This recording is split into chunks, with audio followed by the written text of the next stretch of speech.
Lisa Harper stood in the center of the massive chamber and felt the weight of 47 different alien species watching her every move. The Galactic Council had called this emergency session 3 days ago, and now every representative waited for her answer. Behind her stood 2 other humans, but she knew they were just for show. The real decision had already been made back on Earth and transmitted through encrypted channels that the aliens could never break. The chamber itself was a marvel of engineering that stretched nearly a kilometer in diameter with floating platforms for each species arranged in perfect circles around the central speaking area. Some aliens needed water tanks while others required specialized atmospheric conditions, but all of them had one thing in common today. They were nervous about humanity and what humans might do next. Ambassador Keth of the Zephyrian Republic shifted his massive tentacles and spoke first through the universal translator. His voice carried the authority of a species that had ruled star systems when humans were still discovering fire. The Zephyrians controlled the largest fleet in known space, and their bioships could regenerate damage faster than most weapons could cause it. Today, however, Keth seemed less confident than usual. Lisa had studied every alien species in this room during her 5 years as Earth's primary diplomat. She knew their strengths and weaknesses better than they knew themselves. The crystalline Vorthan Collective representative Zix Prime flickered with patterns of light that indicated deep concern. The Vorthans possessed technology that could manipulate matter at the quantum level, but they had never encountered anything quite like human unpredictability. 3 months ago, everything had been different. Humanity had been expanding rapidly across contested sectors of space and establishing colonies on worlds that other species claimed as their territory. The humans had superior faster-than-light drives, and their ships could reach places in weeks that took other species months to access. More concerning to the aliens was how human military tactics seemed to ignore every rule of civilized warfare. The Craxi Dominion had learned this lesson the hard way when their invasion fleet met human defenders at the Kepler 442 system. General Morrison had used a strategy that no alien military academy taught. Instead of meeting the Craxi in open battle, he had scattered his forces and attacked their supply lines while civilian ships evacuated the planet. When the Craxi finally reached the world, they found it empty and their own ships were being hunted by human raiders who appeared from nowhere and vanished just as quickly. Commander Jake Sullivan monitored the diplomatic proceedings from the bridge of the UES Liberty, positioned just outside the station's defensive perimeter. His tactical displays showed an impressive sight that would have terrified most species. Over 2,000 alien warships from 12 different civilizations had gathered here as a show of force. The largest vessels belonged to the machine intelligence, known as the Nexus Collective, whose cubic ships stretched for kilometers in every direction. Jake had served in the human fleet for 15 years and had seen combat against 6 different alien species. What most aliens never understood was that humans learned from every encounter and adapted their tactics accordingly. The ship designs that surrounded the station today represented thousands of years of military tradition from species that had conquered entire sectors of the galaxy. Unfortunately for them, humans had spent the last 50 years studying those same traditions and finding ways to exploit their weaknesses. The ultimatum that Keth now read aloud had been transmitted to Earth 6 weeks ago through official diplomatic channels. Humanity must surrender all military vessels to Galactic Council control within 30 days. Human colonies in disputed sectors must be evacuated immediately. Earth itself would be placed under protective oversight with Council peacekeepers stationed in every major city. Finally, all human faster-than-light technology must be shared with Council scientists for the safety of galactic navigation. Lisa had memorized every word of the document during her journey to this station, but hearing it spoken aloud still made her angry. The aliens claimed they were acting for the good of galactic stability, but she knew the real reason behind their demands. Humanity had become too successful too quickly, and the established powers wanted to control them before they became a real threat. The chamber fell silent as Keth finished reading and all eyes turned to Lisa. She could feel the tension in the air as species that had never agreed on anything waited to hear if humanity would submit to their collective will. Behind her, she knew that cameras were recording everything for transmission back to Earth, where billions of humans waited to learn their fate. Lisa took a deep breath and began to speak in the clear voice that had made her famous throughout human space.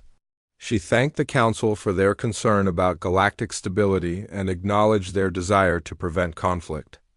Then she explained that humanity had carefully considered their proposal and reached a unanimous decision through democratic processes that the aliens claimed to respect. The answer was no. Humanity would not surrender their ships or abandon their colonies. They would not submit to alien oversight or share technology that they had developed through their own efforts. If the Galactic Council wanted to control human expansion, they would have to do it by force, and humanity was prepared to defend itself against any aggression. The reaction was immediate and exactly what Lisa had expected. Keth's tentacles writhed in patterns that indicated extreme agitation, while Zix Prime's crystalline form flickered through angry red spectrums. The mechanical voice of the Nexus Collective representative stated that humanity's refusal was noted, and appropriate responses would be calculated. Lisa continued speaking despite the growing chaos in the chamber. She reminded the assembled aliens that humans had never attacked civilian targets or destroyed inhabited worlds during any of their conflicts. Human expansion had been peaceful except when other species initiated hostilities first. If the Council chose to use force against humanity, they would be the aggressors in any resulting conflict. As diplomatic channels began shutting down and alien representatives started leaving their platforms, Lisa activated her emergency communicator and sent a single coded message back to the human fleet.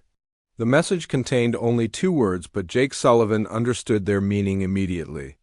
Operation Exodus was now active, and every human ship in the galaxy had just received orders that had been prepared in secret for exactly this moment. The aliens thought they were about to witness humanity's surrender, but they were wrong. They were about to see something that no species in galactic history had ever accomplished. An entire civilization was about to vanish into the unknown, and when they returned, the galaxy would never be the same again. Admiral Karen Ross stood on the bridge of the UES Defiance and watched the alien armada begin their attack. Plasma beams cut through space like deadly ribbons of light, while quantum torpedoes exploded against human shields and brilliant flashes of energy. The combined firepower of 12 alien species lit up the darkness around Kepler Station, but something felt wrong about the entire battle. The human ships were fighting back, but not with their usual intensity. Captain Morris led the Third Fleet in what appeared to be a desperate retreat toward the outer system while alien forces pressed their advantage. His vessels fired sporadic volleys at pursuing enemy ships, but seemed more focused on running than fighting. The Zephyrian bioships regenerated damage faster than human weapons could inflict it, and their commanders grew confident that victory would come quickly. Karen had served in the human fleet for 22 years and had never seen her people retreat so easily during the border wars with the Craxi Dominion. Human forces had held impossible positions and turned certain defeats into stunning victories through sheer determination. Today, however, the retreat looked genuine, and the aliens were convinced they had finally broken human resistance. Captain Ben Torres commanded the evacuation fleet at New Boston Colony and received the coded transmission just as alien scouts appeared at the edge of the system. His 47 transport ships immediately began emergency departure procedures while the Colonial Defense Force moved to intercept the incoming hostiles. On the surface below, massive cargo shuttles lifted off carrying the last civilian populations toward waiting vessels in orbit. The aliens had expected this evacuation, but not its speed or efficiency. Within 6 hours, every human on New Boston had been loaded onto transports, and the entire fleet had jumped to hyperspace. The alien forces arrived to find empty cities and abandoned industrial complexes with no trace of where the population had gone. Similar scenes played out across 17 different star systems as humanity began its exodus. Dr. Amy Carter worked frantically in her laboratory on the research station orbiting Proxima Centauri. Her team had spent 3 years developing new propulsion technologies that could revolutionize space travel, but now they had only minutes to complete data uploads before the facility self-destructed. Around her, other scientists destroyed equipment that could not be moved while critical research files transferred to quantum storage devices. The evacuation protocols had been secretly installed on every human facility over the past 2 years.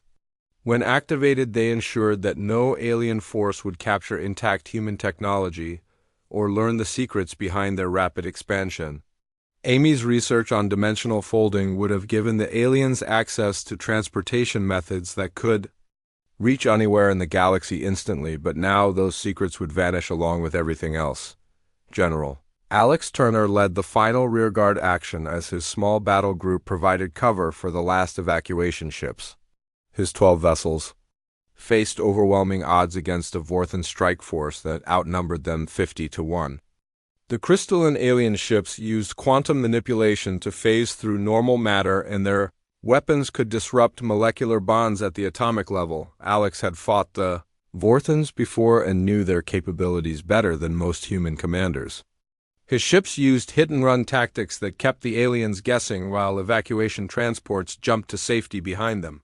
Each time the Vorthans thought they had trapped the human forces, Alex would order another micro-jump that put his fleet in an unexpected position to strike again. Engineer Paul Davis supervised the demolition of the massive shipyards at Volf 359, where humanity had built some of their most advanced vessels. The alien intelligence services knew about these facilities and would expect to capture them intact along with their manufacturing capabilities. Instead, they would find empty space and debris fields that revealed nothing about human construction techniques. The demolition charges had been installed during regular maintenance cycles over the past 18 months.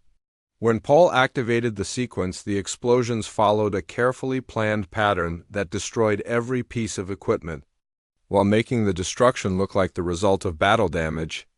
The aliens would assume the shipyards had been caught in the fighting rather than deliberately sabotaged. Captain Rick Palmer commanded one of the deep space monitoring stations that tracked alien fleet movements throughout human territory. His sensors showed the true scope of the alien response as over 5,000 warships converged on human space from every direction. The Galactic Council had committed almost their entire military force to this operation, expecting massive resistance that never materialized. Rick's final transmission before his station jumped to hyperspace contained intelligence data that would prove crucial in the months ahead. The aliens were using predictable formation patterns and communication protocols that human cryptographers had been studying for years. When humanity eventually returned, they would know exactly how their enemies operated and could plan accordingly. Major Kate Brooks monitored the evacuation of the outer colonies from her position aboard the command ship UES Exodus. Her screen showed transport fleets jumping to hyperspace from dozens of systems, while alien forces found themselves occupying empty worlds. The aliens had expected to capture millions of human prisoners and vast amounts of technology, but instead, they were claiming lifeless planets and abandoned installations. The most disturbing reports came from alien commanders who described finding human settlements that appeared to have been evacuated years ago rather than days. Buildings stood empty, but showed no signs of hasty departure. Personal belongings had been removed along with every piece of useful equipment. Even the garbage dumps had been cleaned out, leaving nothing that could provide intelligence about human habits or capabilities. Dr. Steve Johnson led the scientific evacuation from the research colony at Tau Ceti, where humanity had been developing new military technologies. His team loaded critical prototypes onto specially modified transport ships while destroying anything that could not be moved. The aliens would find laboratories and testing facilities, but no trace of what had been created there. Steve's work on adaptive armor systems would have given the aliens insight into human defensive capabilities if it had fallen into their hands.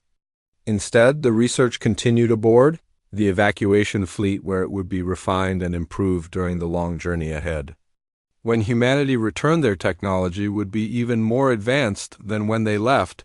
Within 72 hours, the impossible had been accomplished. An entire interstellar civilization comprising billions of people and thousands of worlds had simply vanished. The alien fleets found themselves in control of empty space and lifeless planets with no indication of where humanity had gone or when they might return.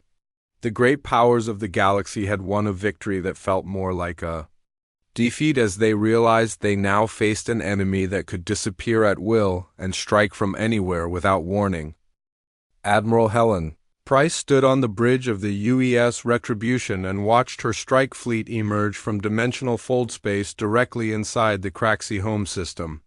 1 year had passed since humanity's exodus and the time for hiding was over.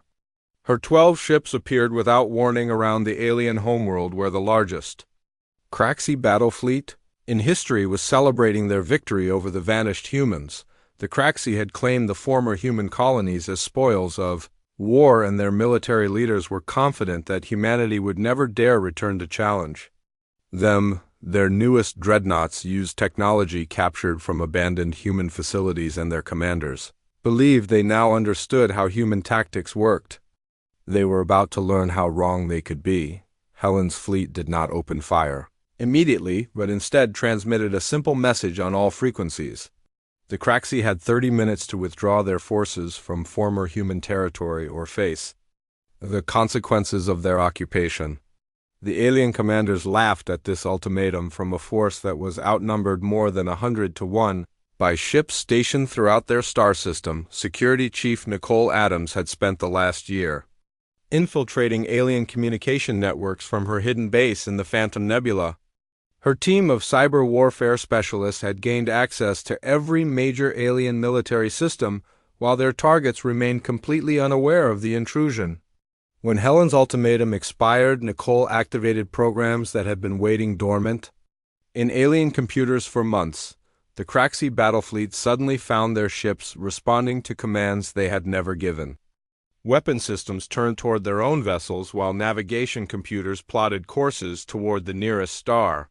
The aliens tried desperately to regain control, but every override attempt was blocked by human programs that had been designed specifically to counter Craxi security protocols. Within minutes, the entire Craxi home fleet was drifting helplessly through space with their crews trapped aboard ships they could no longer control. Helen's forces had not fired a single shot, but had effectively neutralized the most powerful military force in Craxi space. The demonstration sent shockwaves throughout the alien homeworld, where political leaders realized they were completely defenseless against human retaliation. Dr. Steve Johnson's research teams had spent their year of exile developing technologies that pushed the boundaries of known physics. His breakthrough in dimensional manipulation allowed human ships to appear anywhere in the galaxy without traveling through normal space. More importantly, it made human forces completely unpredictable, since they could strike any target without warning and vanish again before effective countermeasures could be deployed. The new human warships incorporated lessons learned from studying captured alien technology combined with innovations that no galactic species had ever imagined. Adaptive armor could reconfigure itself to counter specific weapon types, while quantum shields existed in multiple dimensions simultaneously. Most revolutionary of all were the consciousness transfer systems that allowed human crews to operate their vessels from safe locations light years away. Engineer Paul Davis supervised the deployment of mobile fortress installations that could materialize in any star system within minutes of receiving deployment orders.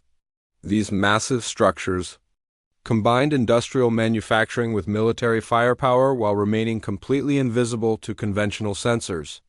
Each fortress could produce a complete battle fleet in less than a week using raw materials harvested from local asteroids and planets. Paul's designs represented a fundamental shift in how warfare could be conducted across interstellar distances. Traditional military doctrine required fixed bases and supply lines that could be attacked and destroyed by enemy forces. Human fortress installations eliminated these vulnerabilities by existing in dimensional fold space until they were needed for specific operations. Captain Ryan Foster led the strike force that appeared without warning in the Zephyrian capital system, where their Grand Assembly was meeting to discuss the human problem. His 6 vessels materialized directly above the planet's surface in a formation that spelled out a human message visible from the ground below.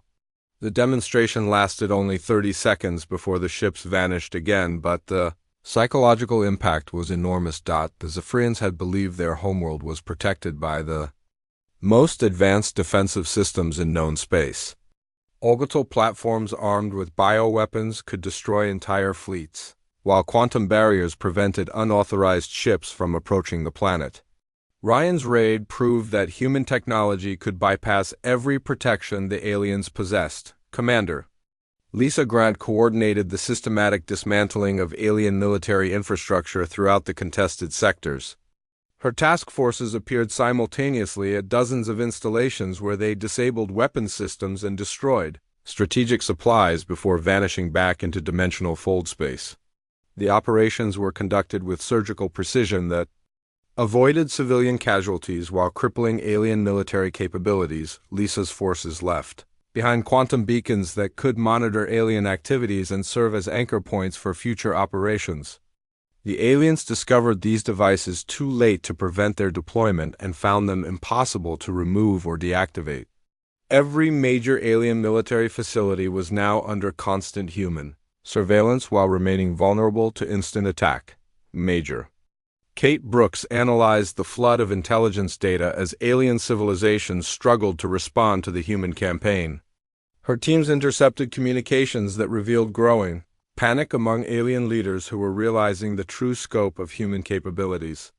The technology gap between humans and their former enemies had become so vast that effective resistance was impossible. The most telling intercepts came from alien military commanders, who were reporting that their weapons and tactics were completely useless against human forces. Traditional space combat doctrines had been developed over thousands of years of warfare between species with similar technological capabilities. Humans had advanced so far beyond conventional limitations that they might as well have been fighting. With magic, General Alex Turner established the new protocols that would govern human military operations as they reclaimed their position in galactic affairs. The aliens had made the mistake of assuming that human disappearance meant human defeat, but they were learning that exile had only made humanity stronger. Every human colony that had been evacuated would be reestablished with defenses that no alien force could penetrate. Alex's strategy focused on demonstrating overwhelming superiority while avoiding the complete destruction of alien civilizations. The goal was not conquest, but the establishment of a new balance of power where humanity would never again face the threat of subjugation. The aliens could continue to exist and prosper, but only within a framework that recognized human dominance. The Galactic Council convened emergency sessions as reports arrived from across their territory describing impossible human military capabilities. Species that had ruled star systems for millennia found themselves helpless against forces they could not see coming and could not effectively fight. The age of alien dominance over human affairs was ending and a new era was beginning where the rules would be written by the species that had learned to disappear and return at will.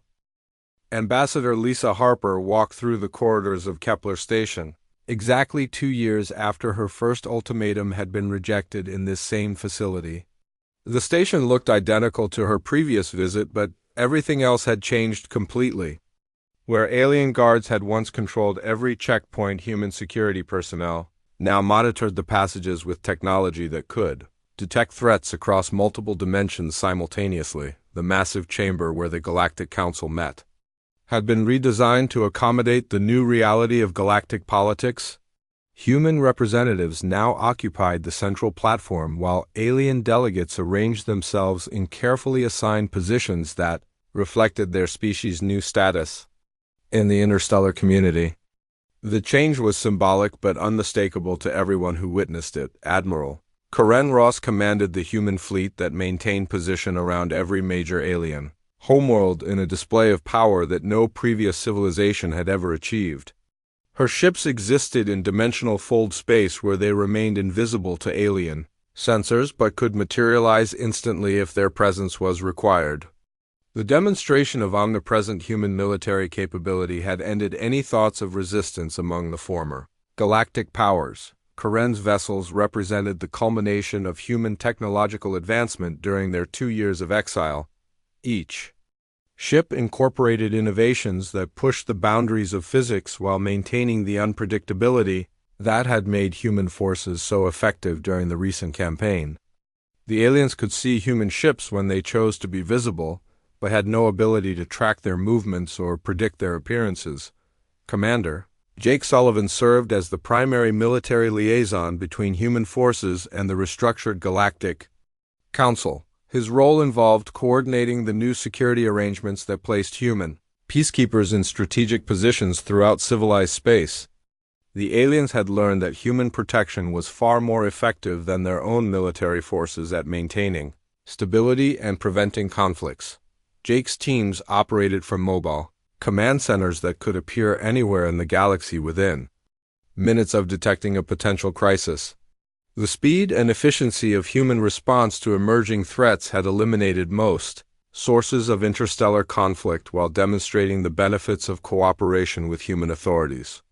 Species that had fought each other for centuries now worked together under human supervision. Dr. Amy Carter led the scientific exchange programs that shared selected human technologies with cooperative alien civilizations. Her research teams carefully chose which innovations to release while ensuring that humans maintained decisive advantages in all critical areas. The controlled distribution of advanced knowledge allowed alien societies to prosper while preventing them from developing capabilities that could threaten human interests. Amy's work focused on technologies that improved quality of life for alien populations without providing military applications. Medical advances that could cure diseases which had plagued entire species for millennia were freely shared while weapons technology remained strictly controlled. The approach demonstrated human benevolence while reinforcing the reality of human technological superiority. The former Zephyrian delegate Keth now worked alongside human administrators to implement the new galactic trade regulations that had brought unprecedented prosperity to participating species. His tentacles no longer showed the agitation that had characterized his previous interactions with humans, but instead moved in patterns that indicated cooperation and respect. Keth had been among the first alien leaders to recognize that resistance to human authority was both futile and unnecessary.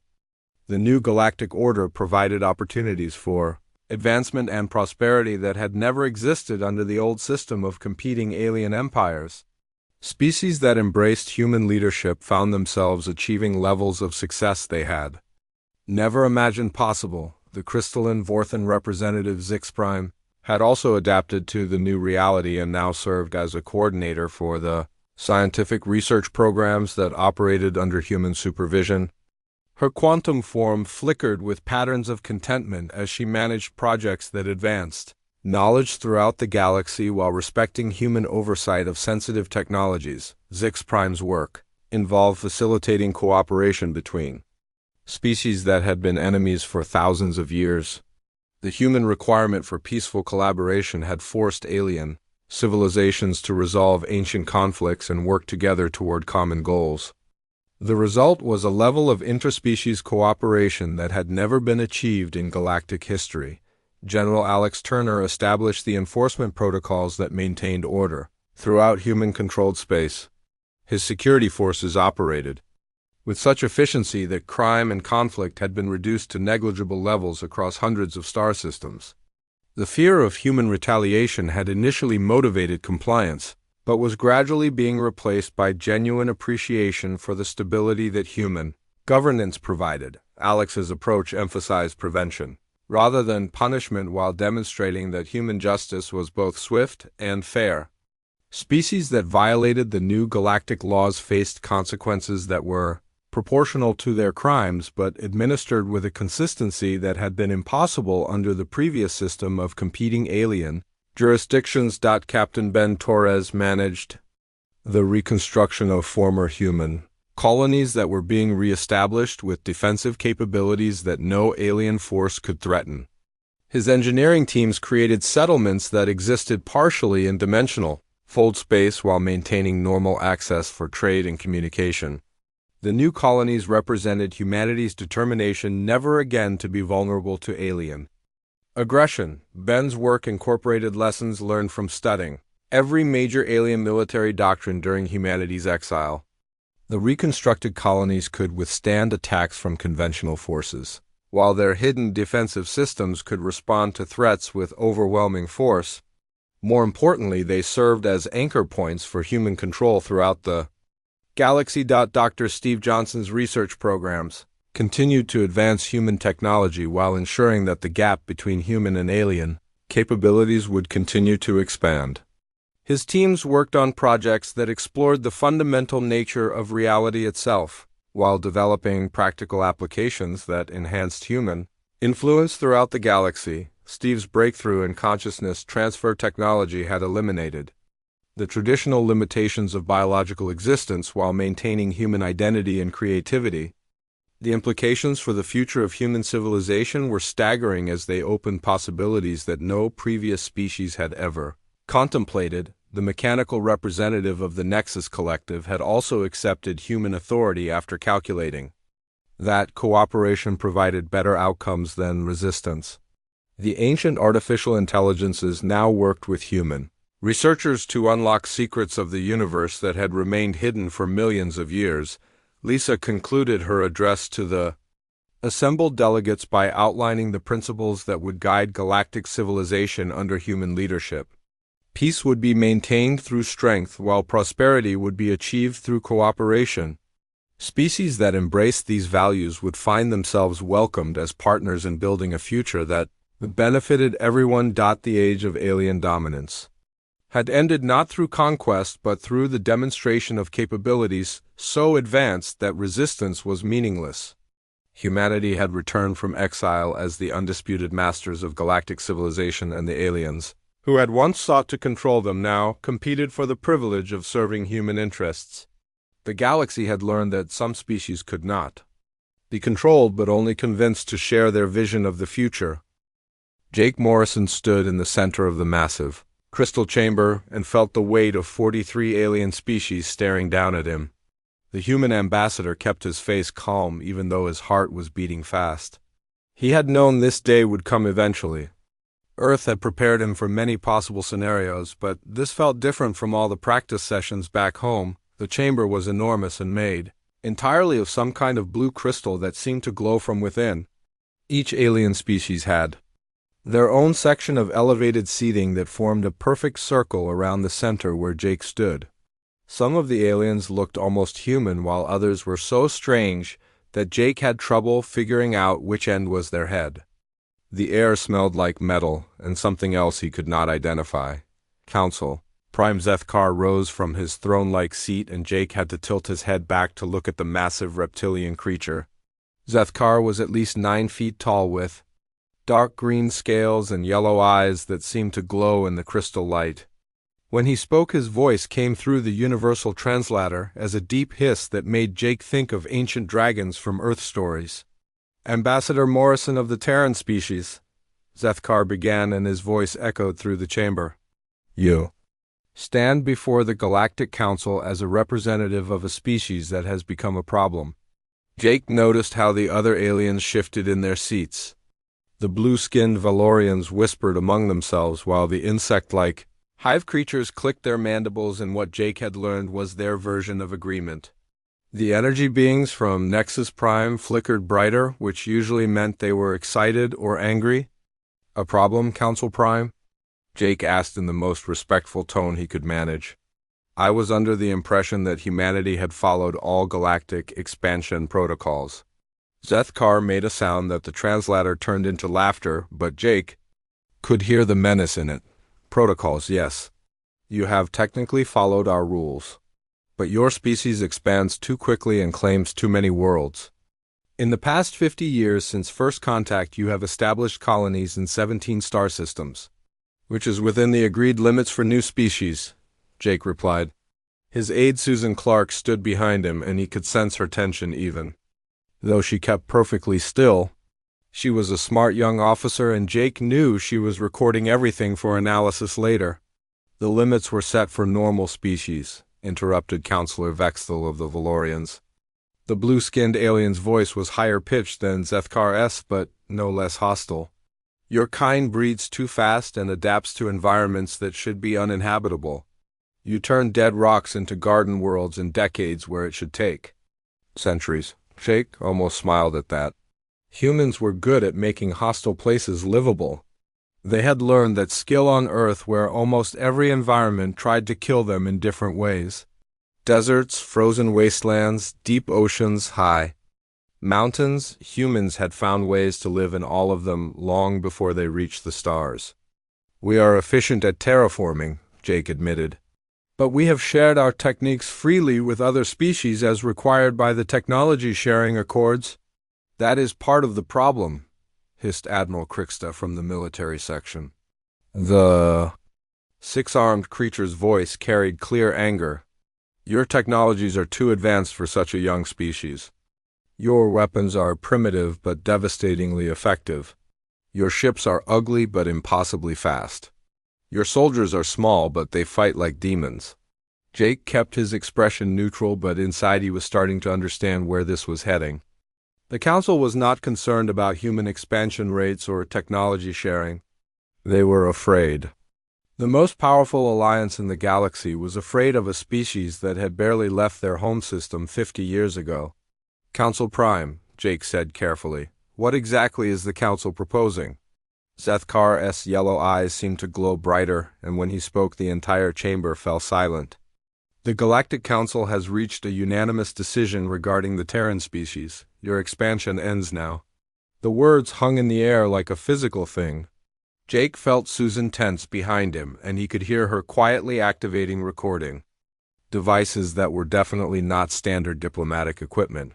Good girl, he thought. Earth Command would want to know exactly what was said here.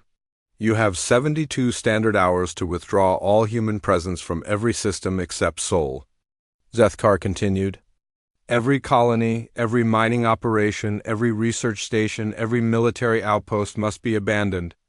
All human civilians and military personnel will return to Earth immediately. Jake blinked slowly. Council Prime? That would mean abandoning 17 million human civilians on dozens of worlds. Many of those people were born on those colonies and have never seen Earth. Not our concern, Vexthal said coldly. The decision has been made, and if we refuse? Jake asked, though he was pretty sure he already knew the answer. Then the Terran species will be eliminated, Zethkar said, as casually as if he were discussing the weather. We have assembled the largest fleet in galactic history specifically for this purpose. 12,000 vessels from 38 species are currently positioned at the edge of your territory. They await only my command to begin. The complete extinction of your kind. The chamber erupted in alien sounds that Jake had learned to recognize as approval. Screeches, clicks, electronic tones, and sounds that had no equivalent in any human language. They were excited about the prospect of genocide. Jake looked around the chamber and saw the faces of creatures he had worked with for months, aliens. He had shared meals with, negotiated treaties with, even considered friends. All of them were nodding in agreement with the plan to wipe out his entire species. Counselor Zethkar, Jake said, and his voice carried clearly through the chamber despite not being very loud. I appreciate the generous timeline you have provided. However, I am afraid the Terran Empire must respectfully decline your ultimatum. The chamber fell completely silent for several seconds. Then the noise began again, but this time it was clearly shock and disbelief. Several aliens actually stood up from their seats and pointed at Jake as if they could not believe what they had heard. Did the primitive just refuse our demand? Whispered Counselor Yilthek loud enough for the translator to pick up. No species has ever refused a council ultimatum, Admiral Kriksta said, and all 6 of his arms were moving in what Jake had learned was extreme agitation. Zethkar slowly sat forward on his throne, and his yellow eyes focused entirely on Jake. Ambassador Morrison, perhaps you did not understand. We are offering you the choice between exile and extinction. These are your only options. Jake smiled, and the expression seemed to confuse every alien in the chamber. Council Prime, I understood. Perfectly, the Terran Empire chooses a third option. There is no third option, Zethkar snarled. There is always a third option, Jake replied calmly. We fight! The chamber exploded into chaos. Aliens were shouting in dozens of languages while the universal translators struggled to keep up. Some species were demanding immediate action, while others seemed shocked that such a small and weak species would dare threaten the combined might of the galaxy. Zethkar raised one massive arm and gradually the noise died down. Then you have chosen extinction, Ambassador Morrison? Admiral Krixta, you may begin your assault at your convenience. It will be my pleasure, Council Prime, the Admiral replied. The Terran species will be eliminated within one standard.